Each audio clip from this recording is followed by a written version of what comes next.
Hey guys, so today I just want to talk about something that I think is pretty darn interesting when we talk about smartphones. Because yesterday, on the Mobile World Congress, the phone of the year, do you know what that phone was? The Samsung Galaxy S2, okay? The Samsung Galaxy S2 that got launched last year is still the best phone, and it's been winning multiple awards for being the best smartphone by hardcore geeks. And I just want to read this comment here from Storm14K. He said, "Never get this one phone a year crap. Even if you buy an iPhone, an Android device will still come out the next month and top it. To be honest, iPhone doesn't even top the devices that are out when it launches anymore. You're behind from day one. No fanboy near here. Android devices are just flat out the better devices. It's why the Galaxy S2 won Phone of the Year MWC yesterday, despite the iPhone 4S. iPad 2 won Best Tablet, so they weren't ignoring Apple. I think this is a very, very good quality comment because he's saying that iPad 2 is still the best tablet, and that's something I still I'm still not sure. I still do believe that my new Transformer Prime is the best, but hey, the Transformer Prime isn't like almost not even out on the market right now, so I can understand why it was hard to do that. But I mean, if we remove that Transformer Prime because that's the only quad-core tablet out on the market right now, I still do believe that the iPad 2 was the best tablet last year and 2010.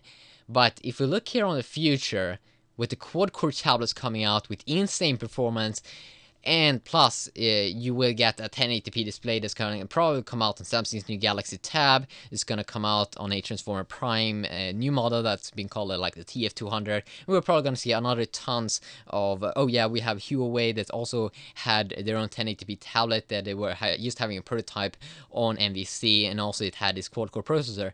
And I do know that Apple is going to also have their like 1080p display on their iPad. But if we take that quad-core processor that all of these Android tablets gonna get out there, plus add Android 4.0 ICS, I actually think that that is a much better experience than Apple's iPad, and it's gonna be fun if the iPad 3 is not gonna have a dual or a quad-core phone, because that really helps the performance. And if it gets that, then I actually think that Apple's gonna be behind on the tablet side as well. So that they were losing both first, be the best phone. I actually think that they had the best phone in 2010, but then 2011 they lost, to have one of the best phones, because 2010 Android was still starting to develop and it was starting to get really good, and then 2011 with dual core phones it started to get extremely good, and that was the year when we got the S2 that's been winning multiple awards for being the best phone that came out and really did crush Apple's iPhone, or Apple's phone. And this year it seems like Apple's tablet also is gonna get crushed.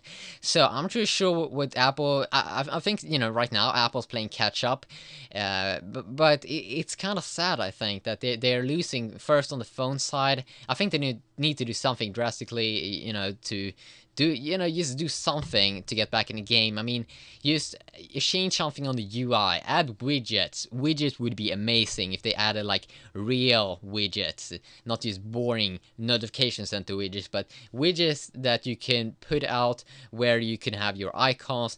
That would really improve the experience, and also a better way to multitask.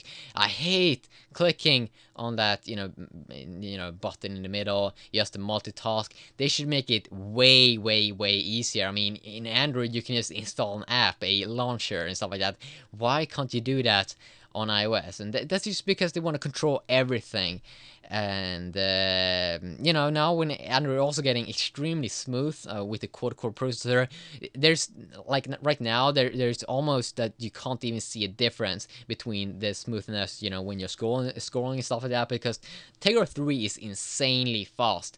And I'm not really sure what Apple's gonna do, but I think they're behind on the iPhone side right now. They're playing catch up. They're doing things that Android done earlier, a couple of years before. I mean, it feels like they're starting to run out of ideas, and it's very sad. It's extremely sad to see that happening. And yeah, and also if you talk about his this thing that he's saying that okay, if you buy a Android phone right now, you're gonna have to buy a new one next month because that one's gonna be the better one. No, that's not the case, because you know what? Last year when the Samsung Galaxy S2 got launched, that was in May, okay? And now I'm only talking about, the place where we normal people live, where we get our phones in time and don't have to wait for a carrier. Okay, I know that in the US, in the United States, they were extremely slow, but that's just because the carrier's fault. If you want the best phone, and if you live in the States, I'm sorry, but you just have to import it, because if you want the 4G LTE, you can go ahead and wait for your carrier. You can go ahead and wait for AT&T with extremely bad coverage in some places. But if you do care about the best CPU and stuff like that, just go ahead and import a phone from Europe, because Europe is oh so awesome, because we get the phones so pretty quick, and you should get it even quicker. I know that in China and Korea they get it even faster than us, okay? But in Europe, where we normal people live, okay, that's maybe kind of racist, but it's pretty sad that the carriers in the States have a so huge control over the phones that's coming in and stuff like that, and it just feels weird, because I mean, I'm not really sure how it is in the States, but isn't there like an online store that get these phones, and then you can just buy the phone without the carrier, and then you can slap on any carrier you want on that with a SIM card? I'm sure. Can you do that in the States? Because I have no idea. But I mean, the United States is so big, lives over 300 million people there, so it must be a ton of companies that's selling, smartphones, these Samsung Galaxy S2 and stuff like that, so you can get it because they import or something like that. It must be so many companies in the States that's doing that, and you should really buy that, and, you just buy a SIM card for a carrier in your country, but I'm not sure how that's going to work. But okay, so just to go on topping it here again, he's saying that okay, Android devices will come out the next month and top it, and basically what he means here is that the new best Android smartphones coming out every single month. No, that's actually not the case, because if you look at it, if you bought the Samsung Galaxy S2 in May last year, I have multiple friends that did that, and now we are soon the Samsung Galaxy S2 is soon a year old, but it now got almost in March here, like 10 months a 10 months old smartphone, or almost a year old smartphone if you talk about when they did unveil it. It's still the best phone out there, and it's getting multiple awards for that. So obviously it's not coming out a better Android smartphone every single month that you have to buy if you want to be the best, because overall it seems like the Samsung Galaxy S2 is the best. I mean, if you talk about all of the things, okay, all of the specs and all of the performance and all of the things you can do with it, so that's not true actually. I mean, that's not true. And I mean, the Galaxy Note is a big S2 for those people that even want more things you can do, and a little better CPU and a little bigger battery. But I mean, the screen is so much bigger, so obviously it's gonna drain kind of the same battery as you would do on an S2.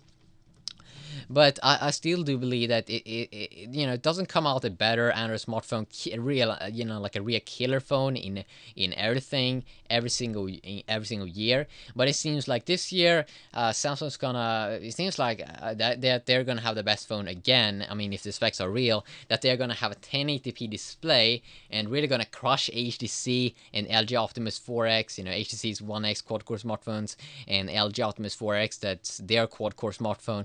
But I mean, if they only have a 720p display versus a 1080p display with like 458 ppi, that's going to be very hard to compete with. And plus, it's probably that the Exynos CPU 1.5 GHz quad-core 4412 probably is going to have a better performance than like NVIDIA Tegra 3 that both HTC and LG is going to use. I mean, it's going to be very, very interesting to see how, if they're just going to crush them like they did last year with the S2. I mean, the HTC quad-core device, I still think it's an interesting device because it comes with this thing. Okay, I hate that it doesn't come with the dedicated camera button. I really hope that my S3 is going to come with that. But what I do love with it is UI a little bit, that they have really, optimized the camera, that you can go ahead and record and take pictures at the same time. I think that sounds pretty badass. And also LG's phones and their UI, I just want to love to try it out, and really hope that they do a better thing than last year. But what I really just want to say here is that it's not coming out a better Android smartphone every single day or every single month or every single new week. People are saying that all the time, but that's not actually the case. I mean, if you look at all of the things, and now I'm only, of course, talking about the European and the best Samsung Galaxy S2 out there. And I do know that in the States you also have this 4.5 inch, like 720p display Galaxy S2. We don't have that, or yeah, I know that they have that one in Korea, but I do know that you also have that in the States. But I also know that it comes with like a suckier processor, and I hate that. I want the best processor out there.